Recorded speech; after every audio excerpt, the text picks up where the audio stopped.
Bom, nesta quarta-feira, Lula comentou a denúncia de Jair Bolsonaro pela PGR.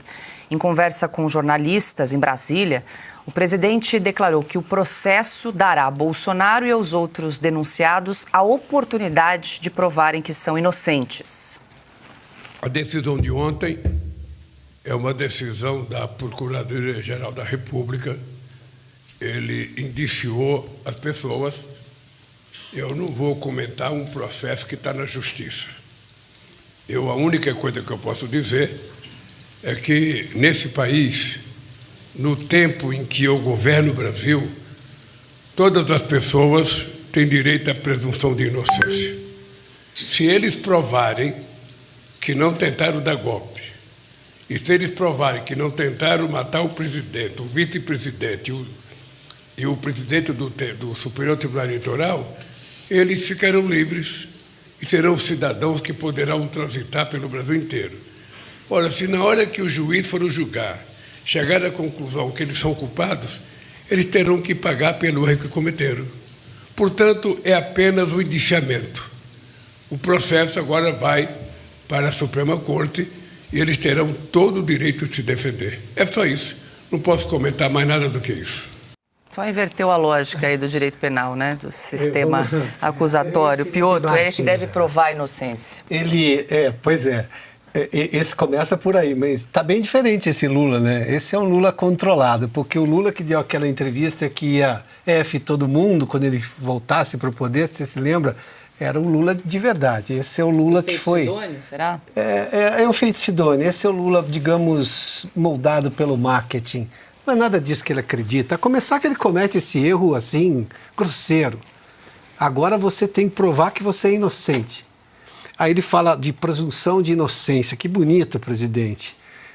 E for adequado, presidente? E direito à defesa, acesso aos autos, advogados podendo trabalhar. O senhor não disse nada. Há meses, no seu governo, no Brasil, que o senhor governa, isso acontece. Meses não, anos já.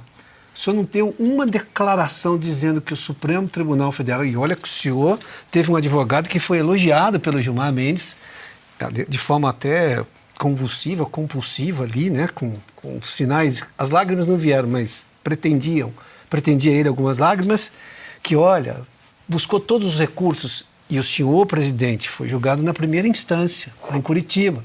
Depois teve direito a recurso no Tribunal Regional Federal, lá em Porto Alegre. E ainda, aí sim foi condenado, porque o senhor sabe, foi à cadeia, porque tinha a lei da ficha limpa, essa que o Supremo depois apagou, para, digamos, trazer o senhor novamente para a política. O senhor foi condenado também na terceira instância. O presidente Bolsonaro e todos esses, sem foro, estão sendo julgados, ou tudo indica, serão julgados diretamente num inquérito aberto pelo Supremo Tribunal Federal de ofício dentro do Supremo. Depois o Supremo recorre-se ao quê, presidente? Imagina só se o senhor tivesse sido julgado diretamente pelo Supremo Tribunal Federal. Não, o Supremo Tribunal Federal inventou a tese do CEP e aí anulou tudo que tinha acontecido em Curitiba e também referendado pelo Tribunal Regional de Porto Alegre e depois pela Justiça em Brasília. E o senhor voltou à vida, segundo um âncora do Jornal Nacional, sem culpa nenhuma. Não é o caso. O ministro Marco Aurélio Mello disse que o senhor não foi absolvido, ex-ministro do Supremo. Augusto Nunes, só deixa eu aqui registrar 109 mil telas nesta quarta-feira acompanhando Sem Filtro. Obrigada pela sua audiência. Diga, Augusto. Olha aqui, só uma besta quadrada nesse aspecto ele não é. Vai inverter o ônus da prova, né? Cabe ao acusador. Ele sabe disso, ele sabe tudo de bandidagem. É um ladrão querendo que o homem que não planejou golpe nenhum prove a sua inocência. Quem tem de provar a culpa é o promotor, é o chefe do Ministério Público e é o acusador.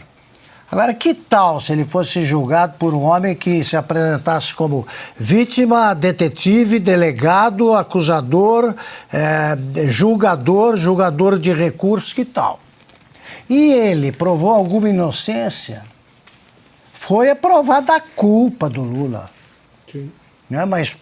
E aceita essa culpa endossada por 9 juízes de instâncias diferentes. Ele prova. O que estava fazendo na parede aí daquele sítio de Atibaia O que estavam fazendo lá, as fotos da família.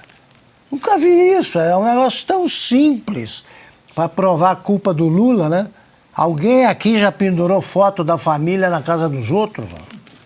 Não precisa ir longe, um estagiário da Polícia Federal resolve esse problema. Você vai visitar um apartamento, mas você não está interessado. Vai passear no Guarujá, você pede uma cozinha nova, mas você não pretende usar. Tudo isso aí desapareceu. Nem o Supremo tem coragem de dizer que o Lula é inocente. Tem que provar a inocência, tem que provar a culpa.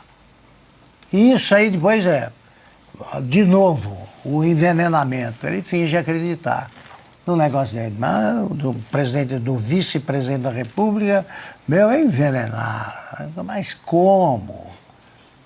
Hoje seria preciso também envenenar a Janja, uma coisa dessa. Para com isso.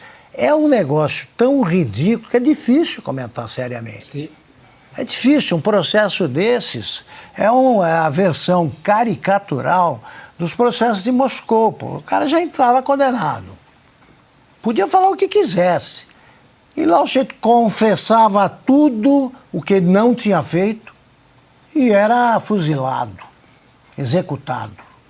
É isso que o Lula pretende. Olha, eu sou o presidente, o Alckmin, eleitos numa eleição, numa disputa viciada, deformada de maneira criminosa pelo Supremo, que agiu como partido e que proibiu a setores da oposição de se movimentar.